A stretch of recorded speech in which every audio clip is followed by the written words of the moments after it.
जय श्री कृष्ण। तेजः क्षमा धृतिः शोचमद्रोहो नातिमानिता भवन्ति संपदं देवीं विजातस्य भारत। अध्याय 16 श्लोक 3। व्याख्या। तेजः महापुरुषों का संग मिलने पर उनके प्रभाव से प्रभावित होकर साधारण पुरुष भी दुर्गुण दुराचारों का त्याग करके सद्गुण सदाचारों में लग जाते हैं। महापुरुषों की उस शक्ति को ही यहाँ तेज कहा है। ऐसे तो क्रोधी आदमी को देखकर भी लोगों को उसके स्वभाव के विरुद्ध काम करने में भय लगता है, परंतु यह क्रोध रूप दोष का तेज है। साधक में देवी संपत्ति के गुण प्रकट होने से उसको देखकर दूसरे लोगों के भीतर स्वाभाविक ही सौम्य भाव आते हैं, अर्थात उस साधक के सामने दूसरे लोग दुराचार करने में लज्जित होते हैं, हिचकते हैं और अनायास ही सद्भाव पूर्वक सदाचार करने लग जाते हैं।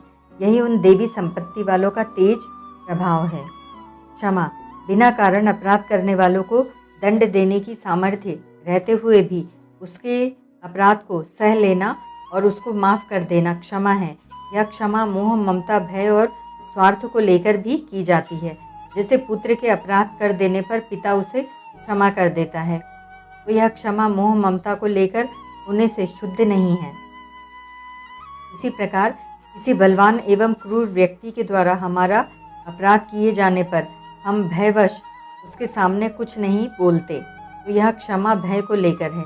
हमारी धन संपत्ति की जांच पड़ताल करने के लिए इंस्पेक्टर आता है, तो वह हमें धमकाता है, अनुचित ही बोलता है और उसका ठहरना हमें बुरा भी लगता है, तो भी स्वार्थ हानि के भय से हम उसके सामने बहुत कुछ नहीं बोलते, तो यह क्षमा स्वार्थ को लेकर है। पर ऐसी क्षमा वास्तविक क्षमा नहीं है। वास्तविक क्षमा तो वही है जिसमें हमारा अनिष्ट करने वाले को यहाँ और परलोक में भी किसी प्रकार का दंड ना मिले, ऐसा भाव रहता है। क्षमा मांगना भी दो रीति से होता है। पहला, हमने किसी का अपराध किया तो उसका दंड हमें न मिले, इस भय से भी क्षमा मांगी जाती है, परंतु इस क्षमा में स्वार्थ का भाव रहने से यह ऊंचे दर्जे की क्षमा नहीं है।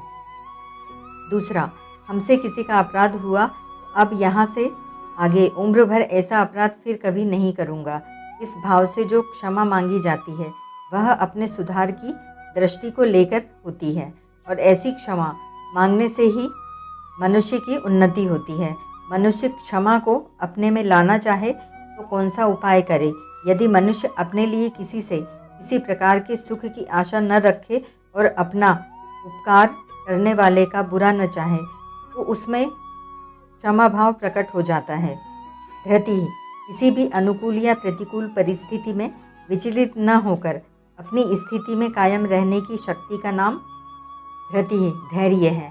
गीता 18वें अध्याय का 33वां श्लोक। वृत्तियाँ सात्विक होती हैं तो धैर्य ठीक रहता है, और वृत्तियाँ राजसी तामसी होती हैं तो धैर्य वैसा नहीं रहता। जैसे बद्री नारायण के रास्ते पर चलने वाले के लिए कभी गर्मी चढ़ाई आदि प्रतिकूलताएं आती हैं और कभी ठंडक उतराई आदि अनुकूलताएं आती हैं, पर चलने वालों के उन प्रतिकूलताओं और अनुकूलताओं को देखकर ठहरना नहीं है, प्रत्युत हमें तो बद्री नारायण पहुँचना है। इस उद्देश्य से धैर्य और तत्परता पूर्वक चलते रहना है। ऐसे ही साधक को अच्छी मंदी वृत्तियों और अनुकूल प्रतिकूल परिस्थितियों की ओर देखना ही नहीं, इसमें उन्हें धीरज धारण करना चाहिए, क्योंकि जो अपना उद्देश्य सिद्ध करना चाहता है वह मार्ग में आने वाले सुख और दुख को नहीं देखता। मनस्वी कार्यार्थी न गढ़यति दुखम न च सुखम। शौचम ब्रह्म शुद्धि एवं अंतःकरण शुद्धि का नाम शौच है। परमात्मा प्राप्ति का उद्देश्य रखने वाला साधक ब्रह्म शुद्धि का भी ख्याल रखता है, क्योंकि ब्रह्म शुद्धि रखने से अंतःकरण की शुद्धि स्वतः होती है, और अंतःकरण शुद्ध होने पर बाह्य अशुद्धि उसको सुहाती नहीं।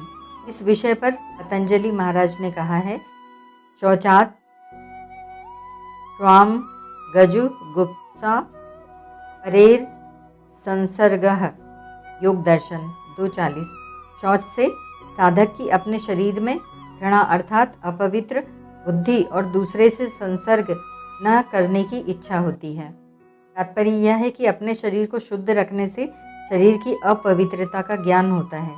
शरीर की अपवित्रता का ज्ञान होने से संपूर्ण शरीर इसी तरह के हैं, इसका बोध होता है। इस बोध से दूसरे शरीरों के प्रति जो आकर्षण होता है उसका अभाव हो जाता है। क्षमा और क्रोध में क्या अंतर है? क्षमा में जिसने अपराध किया है उस पर विशेषता से यह दृष्टि रहती है कि उसको कभी किसी प्रकार का दंड ना हो, और अक्रोध में अपनी तरफ दृष्टि रहती है कि हमारे में क्रोध ना हो, जलन ना हो, किसी प्रकार की हलचल ना हो। यद्यपि क्षमा के अंतर्गत अक्रोध भी आ जाता है, तथापि क्षमाशील कह देने पर उसके लिए क्रोध रहित कहने की आवश्यकता नहीं है, जबकि क्रोध रहित कहने पर यह क्षमाशील है ऐसा कहने की आवश्यकता रह जाती है। अतः ये दोनों गुण क्षमा और अक्रोध भिन्न भिन्न हैं। यहाँ शौचम पद से बाह्य शुद्धि ही लेनी चाहिए, क्योंकि अंतः शुद्धि सत्व संशुद्धि ही पद से इसी अध्याय के पहले श्लोक में आ चुकी है, उसका अभाव हो जाता है, अर्थात दूसरे शरीर से सुख लेने की इच्छा मिट जाती है। बाह्य शुद्धि का 4 प्रकार से होती है। पहली शारीरिक, दूसरा वाचिक, तीसरी कौटुंबिक और चौथा आर्थिक। पहला शारीरिक शुद्धि। प्रमाद, आलस्य, मतलबी स्वाद, शौकीनी आदि से शरीर अशुद्ध हो जाता है और इनके विपरीत कार्य, तत्परता, पुरुषार्थ, उद्योग, सादगी आदि रखते हुए आवश्यक कार्य करने पर शरीर शुद्ध हो जाता है। ऐसे ही जल, मृत्तिका आदि से भी शारीरिक शुद्धि होती है। दूसरा वाचिक शुद्धि। झूठ बोलने, कड़वा बोलने, वृथा बकवास करने, निंदा करने, चुगली करने आदि से वाणी अशुद्ध हो जाती है। इन दोषों से रहित होकर सत्य, प्रिय एवं हितकारक आवश्यक वचन बोलना, जिससे दूसरों की परमार्थिक उन्नति होती हो और देश, ग्राम, मोहल्ले, परिवार, कुटुंब आदि का हित होता हो, और अनावश्यक बात न करना, यह वाणी की शुद्धि है। तीसरा कौटुंबिक शुद्धि। अपने बाल बच्चों को अच्छी शिक्षा देना, जिससे उनका हित हो वही आचरण करना। कुटुंबियों का हम पर जो न्याय युक्त अधिकार है उसको अपनी शक्ति के अनुसार पूरा करना। कौटुंबियों में किसी का पक्षपात न करके सबका समान रूप से हित करना, यह कौटुंबिक शुद्धि है। चौथा आर्थिक शुद्धि। न्याययुक्त, सत्यता पूर्वक दूसरों के हित का बर्ताव करते हुए जिस धन का उपार्जन किया गया है उसको यथाशक्ति आरक्षित, अभावग्रस्त, दरिद्री, रोगी, अकाल पीड़ित, भूखे आदि आवश्यकता वालों को देने से एवं गौ, स्त्री, ब्राह्मणों की रक्षा में लगाने से द्रव्य की शुद्धि होती है।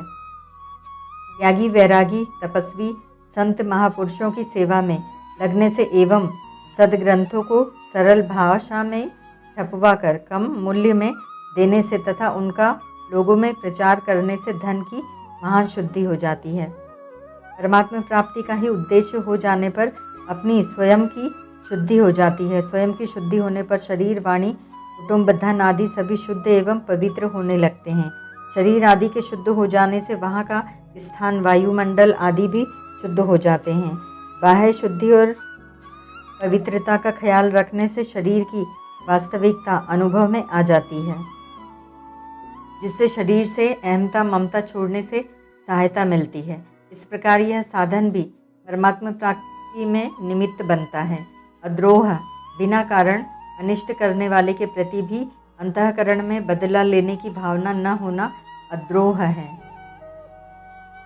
क्रोध और द्रोह दोनों में अंतर है। अपना अनिष्ट करने वाले के प्रति तत्काल जो जलनात्मक वृत्ति पैदा होती है उसका नाम क्रोध है, और क्रोध का जो भीतरी भाव बैठता है, अर्थात मौका मिलने पर उसका अनिष्ट करने की जो वैर भावना बैठती है उसका नाम द्रोह है।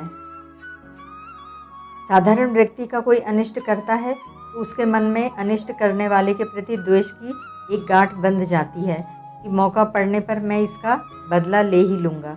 किंतु जिसका उद्देश्य परमात्मा प्राप्ति का है, उस साधक का कोई कितना ही अनिष्ट क्यों न कर ले, उसके मन में अनिष्ट करने वाले के प्रति बदला लेने की भावना ही पैदा नहीं होती। कारण कि कर्म योग का साधक सबके हित के लिए कर्तव्य कर्म करता है।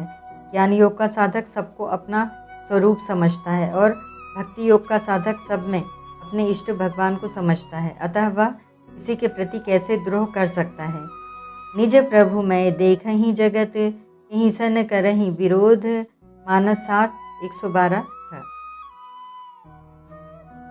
नाति मानिता, एक मान्यता होती है और एक अति मान्यता होती है। सामान्य व्यक्तियों में मान चाहना मान्यता है और जिनसे हमने शिक्षा प्राप्त की, जिनका आदर्श ग्रहण किया और ग्रहण करना चाहते हैं, उनसे भी अपना मान आदर सत्कार चाहना अति मान्यता है। इन मान्यता और अति मान्यता का न होना नाति मान्यता है। स्थूल दृष्टि से मान्यता के दो भेद होते हैं। पहला सांसारिक मान्यता, धन विद्या गुण बुद्धि योग्यता अधिकार पद वर्ण आश्रम आदि को लेकर दूसरों की अपेक्षा अपने में एक श्रेष्ठता का भाव होता है कि मैं साधारण मनुष्यों की तरह थोड़े ही हूँ। मेरा कितने लोग आदर सत्कार करते हैं, वे आदर करते हैं तो यह ठीक ही है क्योंकि मैं आदर पाने योग्य ही हूँ। इस प्रकार अपने प्रति जो मान्यता होती है वह सांसारिक मान्यता कहलाती है। दूसरा परमार्थिक मान्यता, प्रारंभिक साधन काल में जब अपने में कुछ देवी संपत्ति प्रकट होने लगती है, तब साधक को दूसरों की अपेक्षा अपने में कुछ विशेषता दिखती है। साथ ही दूसरे लोग भी उसे परमात्मा की ओर चलने वाला साधक मानकर उसका विशेष आदर करते हैं और साथ ही साथ ये साधन करने वाले हैं, अच्छे सज्जन हैं, ऐसी प्रशंसा भी करते हैं। इससे साधक को अपने में विशेषता मालूम देती है। वह वास्तव में यह विशेषता अपने साधन में कमी होने के कारण ही दिखती है। यह विशेषता दिखना परमार्थिक मान्यता है। जब तक अपने में व्यक्तित्व एक देशीयता परिच्छिन्नता रहता है, तभी तक अपने में दूसरों की अपेक्षा विशेषता दिखाई देती है। परंतु ज्यों ज्यों व्यक्तित्व मिटता चला जाता है, त्यों ही त्यों साधक का दूसरों की अपेक्षा अपने में विशेषता का भाव मिटता चला जाता है। अंत में इन सभी मान्यताओं का अभाव होकर साधक में देवी संपत्ति का गुण नाति मान्यता प्रकट हो जाती है। देवी संपत्ति के जितने सद्गुण सदाचार हैं, उनको संपूर्णतया जागृत करने का उद्देश्य तो साधक का होना ही चाहिए। हाँ, प्रकृति स्वभाव की भिन्नता से किसी में किसी गुण की कमी तो किसी में किसी गुण की कमी रह सकती है, परंतु वह कमी साधक के मन में खटकती रहती है और वह प्रभु का आश्रय लेकर अपने साधन को तत्परता से करते रहता है। अतः भगवत कृपा से वह कमी मिटती चली जाती है। कमी जो जो मिटती चली जाती है, क्यों तो उत्साह और उस कमी के उत्तरोत्तर मिटने की संभावना भी बढ़ती चली जाती है। इससे दुर्गुण दुराचार सर्वथा नष्ट होकर सद्गुण सदाचार सर्वथा देवी संपत्ति प्रकट हो जाती है। भवन्ति संपदम देवीम भिजातस्य भारत।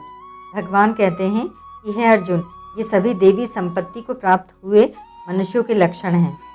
परमात्मा प्राप्ति का उद्देश्य होने पर ये देवी संपत्ति के लक्षण साधक में स्वाभाविक ही आने लगते हैं। कुछ लक्षण पूर्व जन्मों के संस्कारों से भी जागृत होते हैं, परंतु साधक इन गुणों को अपने नहीं मानता और न उनको अपने पुरुषार्थ से उपार्जित ही मानता है। प्रत्युत गुणों के आने में वह भगवान की ही कृपा मानता है।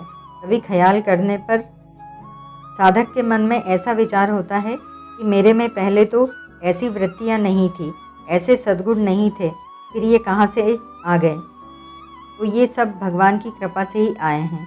ऐसा अनुभव होने से उस साधक को देवी संपत्ति का अभिमान नहीं आता।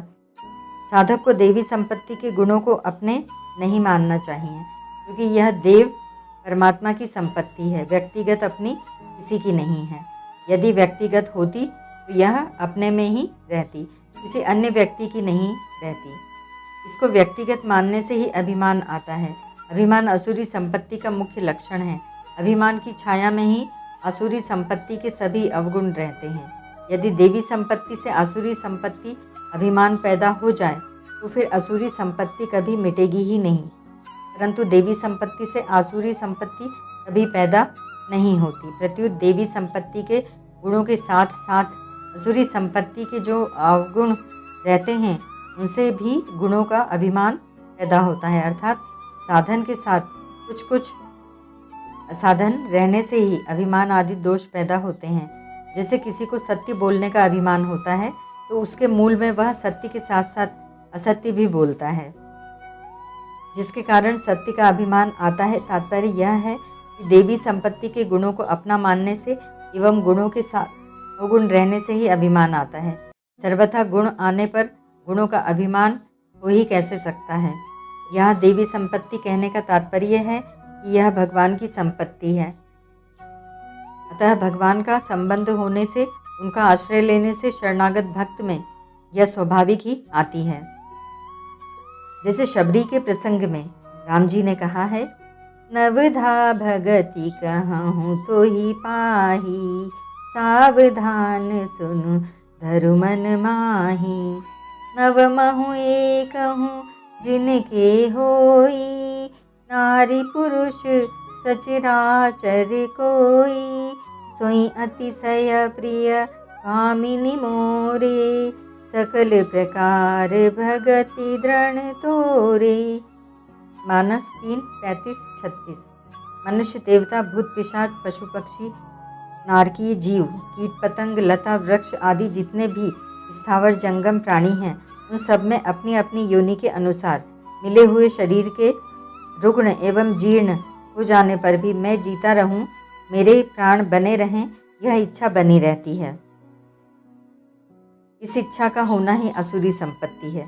त्यागी, वैरागी, साधक में भी प्राणों के बने रहने की इच्छा रहती है, परंतु उसमें प्राण पोषण, बुद्धि, इंद्रिय लोलुपता नहीं रहती, क्योंकि उसका उद्देश्य परमात्मा होता है, न कि शरीर और संसार। जब साधक भक्त का भगवान में प्रेम हो जाता है, तब उसको भगवान प्राणों से भी प्यारे लगते हैं। प्राणों का मोह न रहने से उसके प्राणों का आधार केवल भगवान ही हो जाते हैं। इसीलिए वह भगवान को प्राणनाथ, प्राणेश्वर, प्राणप्रिय आदि संबोधनों से पुकारता है। भगवान का वियोग न सहने से उसके प्राण भी छूट सकते हैं, कारण कि मनुष्य जिस वस्तु को प्राणों से भी बढ़कर मान लेता है, उसके लिए यदि प्राणों का त्याग करना पड़े तो वह सहर्ष प्राणों का त्याग कर देता है। जैसे पतिव्रता स्त्री पति को प्राणों से भी बढ़कर प्राणनाथ मानती है, तो उसका प्राण, शरीर, वस्तु, व्यक्ति आदि में मोह नहीं रहता। इसीलिए पति के मरने पर वह उसके वियोग में प्रसन्नतापूर्वक सती हो जाती है। तात्पर्य यह हुआ कि जब केवल भगवान में अनन्य प्रेम हो जाता है, तो फिर प्राणों का मोह नहीं रहता।